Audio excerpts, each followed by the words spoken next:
Séraphine, aujourd'hui, c'est un moment important, le 8 décembre, puisque pour la première fois dans le ciel de Paris va résonner la cloche de Paris 2024 dans Notre-Dame. Tu as été une des premières à faire sonner la cloche au Stade de France. C'est vrai, l'une des premières au monde. Vraiment. Non, je suis quand même très honorée. Déjà, j'ai quand même eu la chance d'être sélectionnée. J'ai eu la chance de jouer au Stade de France.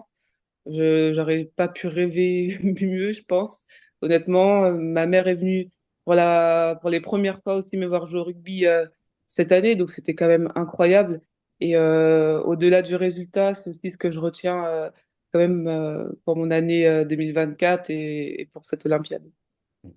Euh, Justement, si tu avais un mot pour résumer cette année 2024, ce serait quoi, toi? Je dirais mouvementé. Ça a été mouvementé. Vraiment, autant de hauts que de bas, et je dirais beaucoup d'apprentissage quand même, parce que c'est le principe de la vie de toute façon. Rien n'est linéaire. On monte, on descend, et c'est la vie, quoi. Donc, mouvementé.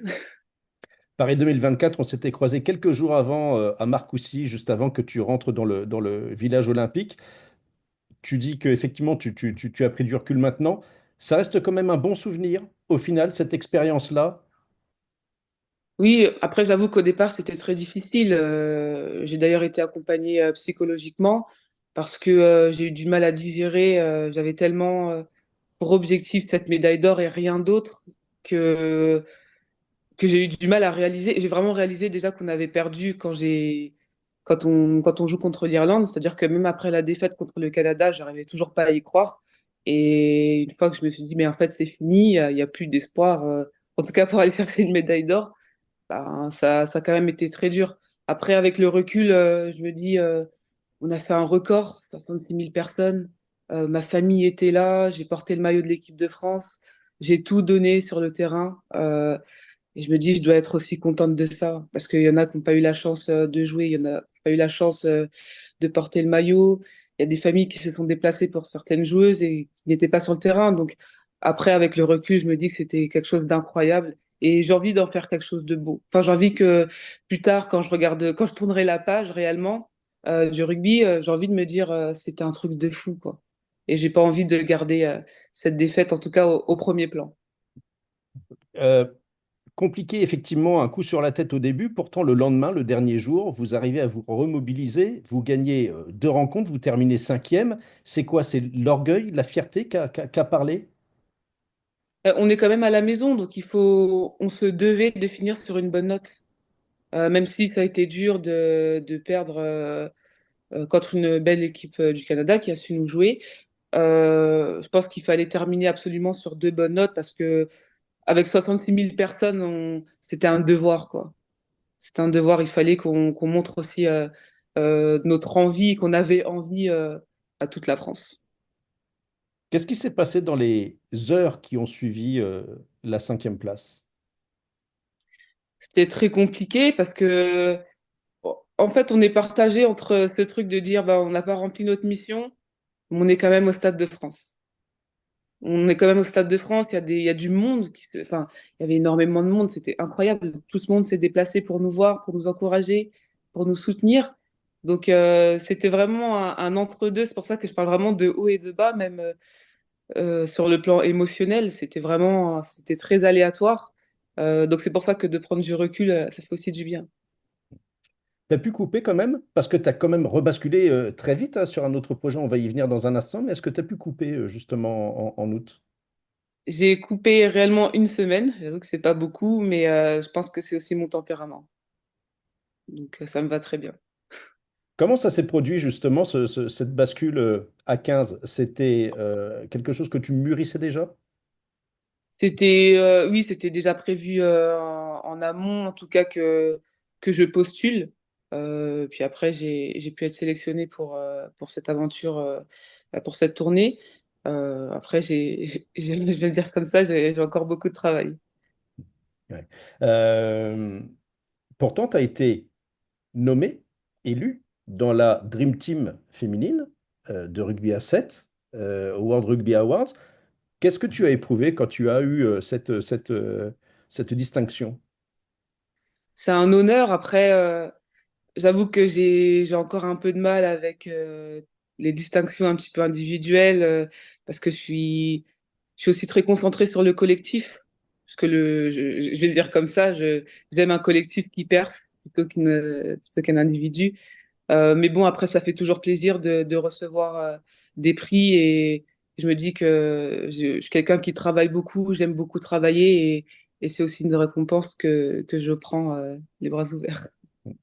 Comment tu as vécu le Women's 15 justement au Canada? Tu dis que tu as beaucoup de choses à apprendre encore, mais ça, tu me diras, c'est ta nature modeste, humble et battante. Comment tu l'as vécu ce tournoi? Bah, alors déjà, ça m'a permis aussi de basculer directement sur quelque chose d'autre et de plus penser aux événements, à l'événement précédent, donc les JO. Euh, Franchement, plutôt bien. Je sais que j'ai beaucoup d'apprentissage au niveau rugby stratégique. Et d'ailleurs, je me suis dit qu'en fait, il y a aucun intérêt à comparer le 7 et le 15 parce que pour moi, c'est vraiment pas la même discipline. Donc maintenant, la prochaine fois qu'on me demandera, tu préfères le 7 ou le 15, je dirais que c'est pas le même sport, tout simplement. Tu fais partie, parce qu'on en a beaucoup parlé aussi avec Gaël, avec David, d'une équipe qui se construit, qui tente, qui joue. Et ça c'est une volonté aussi de leur part, qui gagne pas nécessairement toujours. D'ailleurs, toi, sur tes 4 premières sélections, tu as eu 3 défaites, mais malgré tout, c'est une équipe qui est pleine d'ambition. Est-ce que c'est un projet justement qui te motive, ça justement, d'être au début quelque part de cette aventure? Oui, et puis, comment dire, c'est quand même aussi une opportunité, une chance. J'arrive dans un projet qui est en construction, là où moi, j'ai aussi à apprendre et je peux faire partie aussi de toutes ces briques qui seront posées au fur et à mesure. Donc, je prends le défi, comment dire, à cœur et j'ai hâte de mettre aussi ma pierre à l'édifice. Donc, je vais travailler pour ça et puis après, on verra bien, hein. Désormais, tu es focus à fond sur le 15, C'est ça. Je suis concentrée que sur le 15. avec, je pense, l'ambition 2025, Coupe du monde de rugby féminine en Australie, en Angleterre. En Angleterre. Oui, en Angleterre, bah, j'ai travaillé pour ça. J'avoue que moi, dans ma façon de fonctionner, je fais vraiment étape après étape. Donc, pour moi, c'est bon, c'est proche, mais c'est loin à la fois. Donc, pour l'instant, je me concentre vraiment sur le championnat. C'est ma première saison euh, quasiment complète. Enfin, j'ai quasiment fait une saison complète avec mon club. Ça me fait aussi du bien de changer complètement d'environnement parce que quand tu es tout le temps à 7, c'est pas du tout le même rythme de vie. Donc, je profite aussi de cette nouvelle vie, entre guillemets, et ce nouveau challenge surtout. Est-ce que ça te repose, entre guillemets, de rester à domicile pendant une année complète? Reposer, c'est un grand mot parce que, mine de rien, il y a beaucoup de travail à cœur. J'ai des journées hyper chargées, honnêtement. Ça me fait du bien parce que j'aime bien être active. Donc, mais il y a quand même beaucoup de travail. Je pense que on travaille différemment du 7, mais on travaille quand même beaucoup. Un petit mot justement sur ce championnat qui se renouvelle là aussi. Aussi. Bah, tout est de nouveauté, j'ai envie de dire, cette année. Donc, tant mieux. Tant mieux, il y a de quoi se régaler, il y a de quoi s'amuser sur le terrain, il y a de quoi avoir envie de travailler et de performer. Mais j'avoue que moi, c'est un format qui me convient. On rencontre tout le monde, donc c'est parfait. Tu dis on y va étape par étape. Une prochaine grosse étape, ça va être le tournoi destination féminin aussi. C'est quelque chose dont tu rêves éventuellement. Oui, parce que j'en ai jamais fait. Et donc, j'aime bien les challenges, donc j'ai envie de tout faire pour y arriver. Donc, c'est pour ça que je me concentre d'abord sur le championnat et puis après on verra. Mais si jamais j'y suis dans le futur, c'est que j'aurais travaillé dans le présent. Donc, je commence d'abord par le présent. Qu'est-ce que tu as en tête sur le tournoi de destination? En quoi ça te fait, ça te motive justement d'y participer? Bah, le premier truc, c'est la performance. Euh, j'ai envie de performer avec le collectif. J'ai envie de remporter. Ça fait aussi longtemps que l'équipe n'a pas remporté de Six Nations. Donc, d'ailleurs, que j'y sois ou que je n'y sois pas, j'espère que dans cette phase de construction, on arrivera enfin, que l'équipe où on arrivera aller chercher la perf sur ces 6 nations. Parce que je pense que c'est possible. Est-ce que ça veut dire, Séraphine, que le 7 c'est complètement mis de côté ou pour l'instant, on va dire, c'est entre parenthèses? Euh, c'est dur de répondre à cette question. Je dirais entre parenthèses. Je dirais entre parenthèses. J'avoue que je sais pas encore. Je verrai en temps voulu, mais si je dois donner une réponse, je dirais entre parenthèses. Est-ce que l'objectif Los Angeles 2028, c'est dans un coin de ta tête pour l'instant, aujourd'hui, à l'heure qu'il est, ou il est trop tôt pour en parler? Non, c'est dans un coin de ma tête parce que je veux quand même cette médaille d'or, hein, je vais pas mentir. Je veux cette médaille d'or, je la voulais pour Paris, je l'ai pas eu. Et en sortant des JO, je me suis dit, bah, ça sera Los Angeles. J'ai encore envie de me battre, j'ai encore l'état d'esprit, j'ai encore la volonté. Après, je verrai comment je me sentirai fin d'année prochaine. Mais en tout cas, oui, c'est bien dans un coin de ma tête. Après, il y aura Brisbane 2032. Bon, là, quand même, là, j'avoue que je me projette pas trop. Vraiment pas du tout, d'ailleurs. Donc, non, pas du tout. En vrai, je me projette pas du tout. Bon, dans cette année 2024 que tu as qualifiée de mouvementée, tu as aussi eu ton premier album qui est sorti. Alors, j'avoue que j'ai été un petit peu surpris parce que j'ai eu le sentiment que c'était sorti un peu en catimini, genre en plein milieu du mois d'août, sans trop de trompettes, de battage et tout ça. C'était une volonté ou quoi? Non, parce que c'était compliqué, comme je le disais un petit peu avant, ça a été très compliqué pour moi de digérer la défaite. Euh, J'avoue que j'étais persuadée que j'allais sortir cet album dans de meilleures conditions. Euh, Si c'était pas la médaille d'or, j'avoue que j'aurais pensé à un podium, mais de le sortir comme ça, c'était très très dur. Euh, j'ai eu du, enfin je vais le dire comme ça, j'ai eu du mal à le sortir. Je voulais plus parce que bah, quand t'as une chanson qui parle de Paris 2024 et qui te dit qu'on va gagner la médaille d'or et que tu l'as pas, évidemment c'était pas évident. Bon, j'ai quand même fini par le sortir et je me suis dit que ça raconte aussi mon aventure, mon année 2024. C'est pour ça que l'album s'appelle La Saison. Euh, donc je me suis dit, bon, bah, faut quand même que... J'ai pas fait tout ça pour rien, donc je vais quand même le sortir. La crainte aussi ou la prévention que sans arrêt on concentre la promo sur justement les Jeux Olympiques. Oui, et même, je n'avais pas... Honnêtement, ce que pensent les autres, après, je m'en détache assez parce que cet album, je l'ai aussi sorti pour moi, parce que c'est un projet qui me tenait à cœur et j'avais envie de me faire ce plaisir-là, donc je l'ai d'abord fait pour moi. Mais après, c'était pas évident parce que, encore une fois, la perf n'était pas au rendez-vous et j'avais pas prévu d'autres scénarios. Tu es joueuse de rugby, évidemment, tout le monde le sait. Ton album parle énormément de performance et de s'entraider, de solidarité également. Pourtant, jamais le mot rugby n'est prononcé dans l'album. Comment ça se fait, Séraphine? Parce que je pense que le rugby, c'est la vie. Je pense que si on veut voir vraiment au sens large, je voulais pas m'enfermer dans un truc très sportif parce que je pense que ce qu'on apprend en rugby, on peut l'appliquer dans notre vie. Et c'est vraiment ce que j'ai voulu partager aussi dans cet album. C'est que ce que je vis en tant que sportif de haut niveau, il y a, enfin, en tout cas, dans ce que je vis, il y a énormément de parallèles avec la vie, tout simplement. Il y avait un.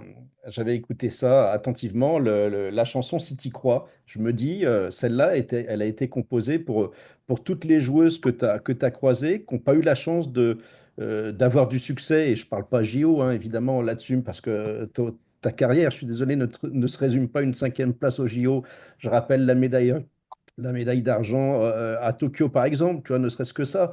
Est-ce que justement, cette chanson est dédié justement pour toutes les sportives qui n'ont pas nécessairement connu ce que tu as connu, mais qui ont le potentiel. Bah, cette chanson a une histoire d'ailleurs. C'est principalement, enfin, je l'ai écrite suite à la non-sélection de Yolène Yango et Johanna Grisé à Tokyo. Le moment qui a été un peu dur pour moi, parce que ce sont aussi des amis très proches. était de leur dire au revoir. Parce qu'elles sont venues, elles sont quand même venues. Donc déjà, c'était dur pour les personnes, pour les joueuses qui étaient restées à Paris. Il y a des joueuses qui sont venues, donc, qui étaient parties au Japon, puis sont rentrées. Et je me dis, mais à ces moments-là, moi, je leur ai dit, quand je porterai ce maillot-là, je jouerai avec vous, quoi. Je donnerai tout pour vous, pour toutes les joueuses qui ont pas eu la chance d'être sélectionnées. Et, et je me suis dit, ben, il faut qu'elles continuent de travailler. En fait, je me suis mise à leur place et je me dis, mais c'est dur, c'est horrible, c'est horrible. Et du coup, j'ai écrit cette chanson parce que je voulais qu'elles continuent d'y croire. Qu'elles croient en Paris 2024, qu'elles croient en Los Angeles, qu'elles croient en Brisbane pour certaines, mais en fait, pour moi, dans la vie, si tu n'as plus d'espoir, si tu crois plus, tu peux pas avancer. Donc, il faut continuer de croire en soi. Yolène, d'ailleurs, disait que c'était sa chanson préférée. Ah ouais, en même temps, elle est à l'origine de la chanson. Elle m'a beaucoup fait pleurer. Donc, euh, donc voilà. Il y a la chanson aussi Relativise, qui résonne particulièrement après les JO de Paris 2024, justement. C'est vrai. Bah, parce qu'il faut apprendre à relativiser. Peut-être que... Alors, c'est marrant parce que des fois, quand j'écoute mon album, je me dis comme si tout était déjà écrit. Je sais pas. Je sais pas. Mais c'est vrai qu'il faut apprendre à relativiser. Je me dis que je suis sportive de haut niveau, je suis professionnelle, j'ai la chance d'en vivre. Donc, au bout d'un moment, faut aussi. C'est vrai qu'il y a les titres, il y a les victoires, et les défaites, mais il faut aussi relativiser. Je vis quelque chose d'extraordinaire que peu de personnes ont la chance de vivre. Donc, je me dis qu'il faut quand même relativiser. Comment tu le fais vivre cet album aujourd'hui, Séraphine? Alors, j'avoue que je le fais pas trop vivre parce que je suis vraiment concentrée sur le 15. Encore une fois, j'ai beaucoup à apprendre. Donc, je suis vraiment quelqu'un qui je reste focus sur mon objectif et pour l'instant, bon, j'attendrai les vacances pour peut-être un peu plus communiquer là-dessus. Et d'ailleurs, ça fera bientôt un an, le 26, ça fera un an de mon premier titre que j'ai sorti, donc celui en anglais. Donc j'aimerais bien aussi faire quelque chose là-dessus, mais pour l'instant, je me concentre sur le championnat. Est-ce qu'au final, c'est plus facile pour toi de parler de cette année via le prisme musical plutôt que le prisme sportif, finalement? Pas forcément, j'aime bien les deux. Après, de toute façon, les deux se rejoignent. J'ai envie de dire ça comme ça. Ce que j'ai vécu dans la musique, je parle quand même de ce que j'ai vécu, de ce que j'ai ressenti. Et tout ça, ça s'est passé dans le rugby. Après, moi, si on me pose des questions sur le rugby, maintenant, je suis en paix avec ça. Donc, ça me dérange pas. Ok, ok. Merci beaucoup, Séraphine, pour ces quelques minutes. Avec plaisir.